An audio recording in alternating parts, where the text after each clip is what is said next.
Cuando la iglesia se reúne, yo veo división entre ustedes. La iglesia está dividida. El cuerpo de Cristo está dividido. El cuerpo de Cristo no está llamado a estar dividido. Pero Dios nos dice más adelante. Dios nos dice más adelante que esto tiene que pasar. Esto tiene que pasar, nos dice el Señor. Así que por supuesto que tiene que haber división entre ustedes para que los que tienen la aprobación de Dios sean reconocidos. Dios nos dice esto tiene que suceder. De esta manera yo me doy cuenta quiénes tienen mi aprobación. Quiénes son aceptos delante de mí cuando se reúnen para preparar la cena del Señor. Cuando se reúnen para hacer un servicio. Yo puedo ver, dice el Señor, quiénes son los fieles. Yo puedo ver los corazones de aquellos que obedecen a mi palabra. Aunque estén rodeados de personas que no la obedecen. El que todos estén unidos en la casa del Señor. El que todos estén unidos en desobediencia.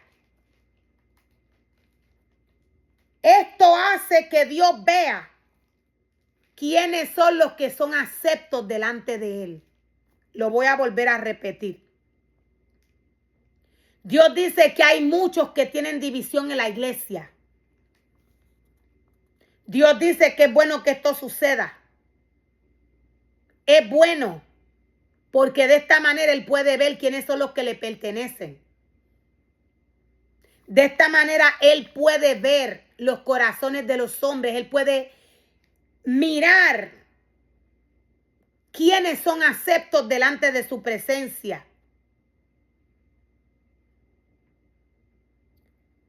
Dios lo que nos quiere decir es que es necesario que esto suceda. Así, Él puede ver cuáles son los que son aprobados delante de Dios. Mateo 13:30 nos dice, dejad crecer lo uno y lo otro hasta la siega.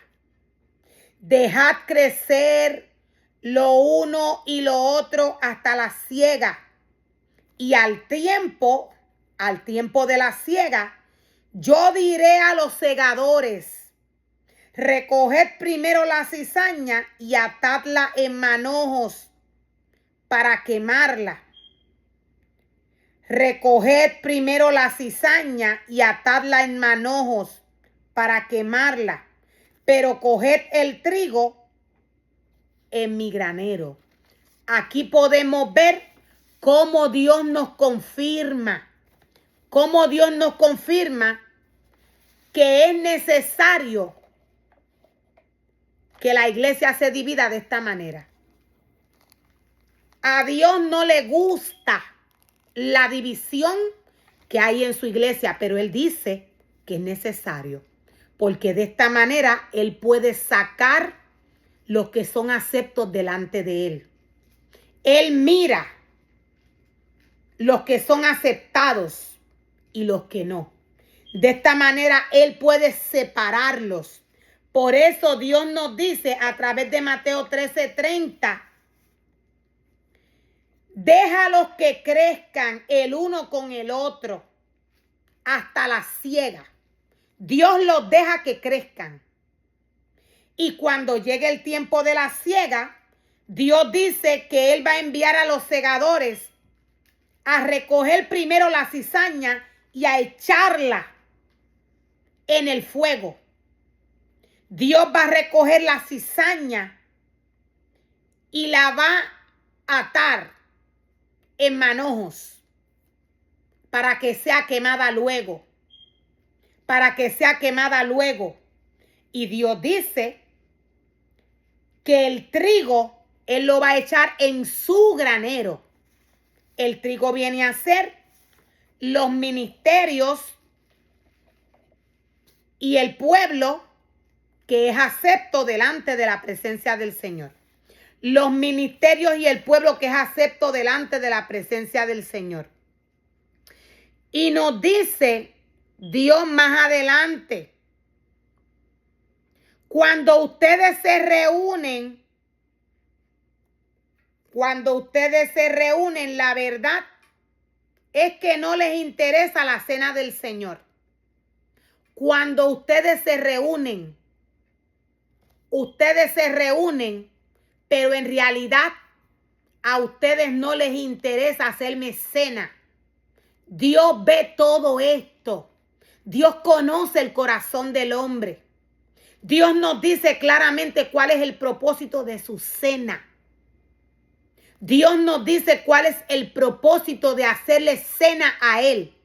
Hacerle cena al Señor no es preparar un banquete para el pueblo, para los ministerios. Cuando se hace la cena del Señor, se honra al cuerpo de Cristo. Se honra al cuerpo de Cristo. Este momento es para vivir aquello que Jesús vivió en el momento que fue traicionado. Dios ve todo lo que hacen este día, el día que se reúnen para preparar su cena. Dios ve todo lo que sucede cuando la iglesia se reúne para darle un servicio al Señor. Dios ve toda la abominación, toda la idolatría que se mueve en su casa. Dios ve todo lo que hacen los ministerios en la casa de Dios que Dios no ha enviado a hacer. Dios dice, a ustedes no les interesa. Yo veo que a ustedes no les interesa la cena del Señor, pues algunos se apresuran a comer su propia comida y no la comparten con los demás. Aquí podemos ver cómo Dios trae a la luz todo lo que la iglesia hace cuando prepara la cena del Señor. Para estos tiempos de apostasía, este es el diseño que se está moviendo en la casa de Dios. Este es el diseño que se está moviendo. El tiempo que estamos viviendo es un tiempo en el cual Dios le dice a su iglesia que se prepare, porque su venida está cerca. Dios le dice a la iglesia que se prepare.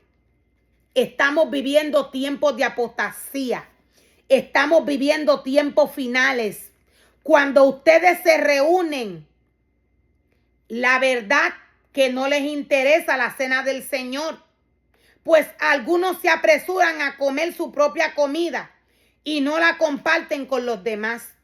Como resultado, algunos se quedan con hambre, mientras que otros se emborrachan.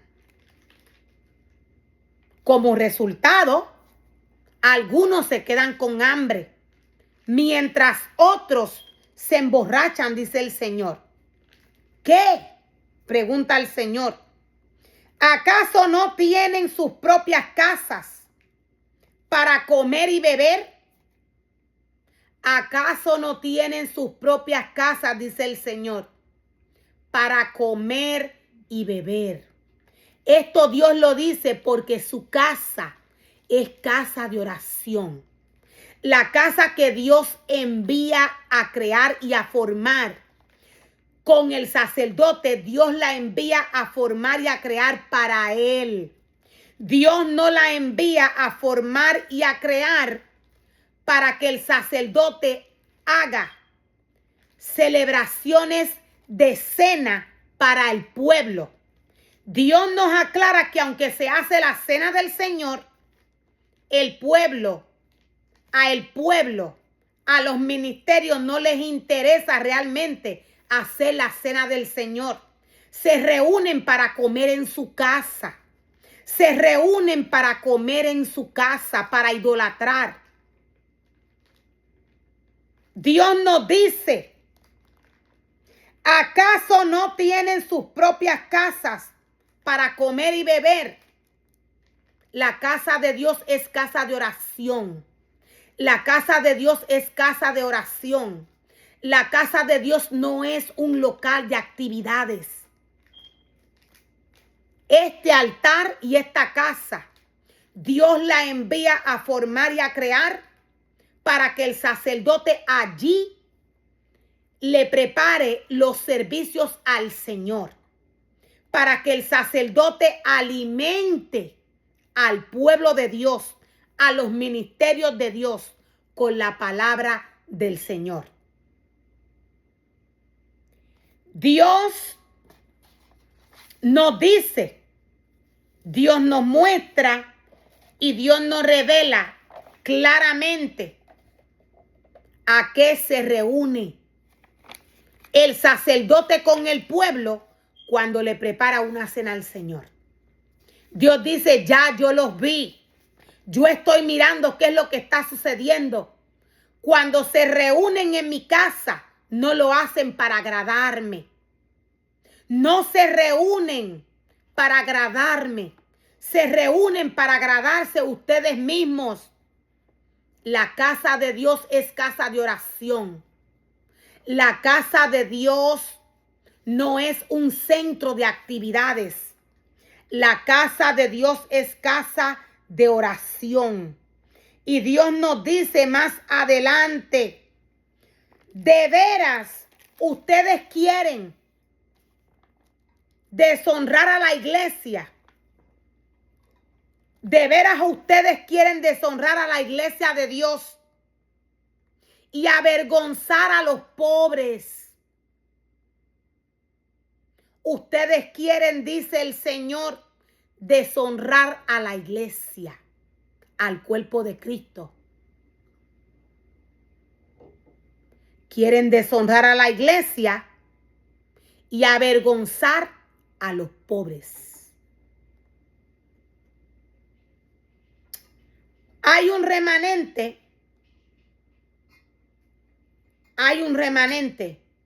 el cual pertenece al cuerpo de Cristo, que desea y anhela con todo su corazón celebrar la cena del Señor,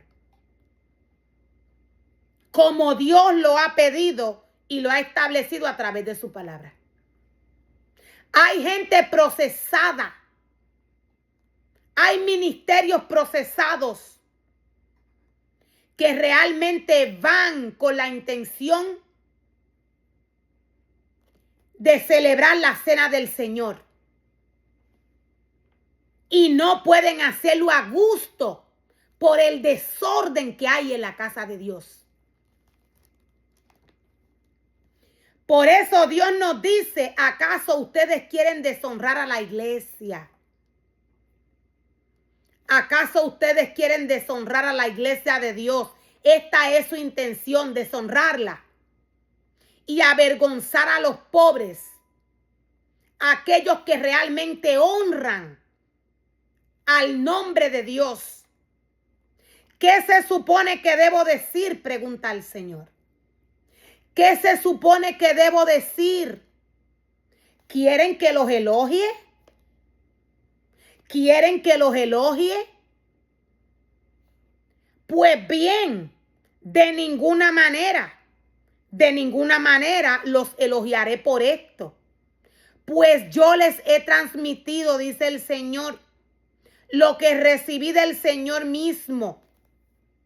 Yo les he transmitido lo que recibí del Señor mismo. La noche en que fue traicionado. La noche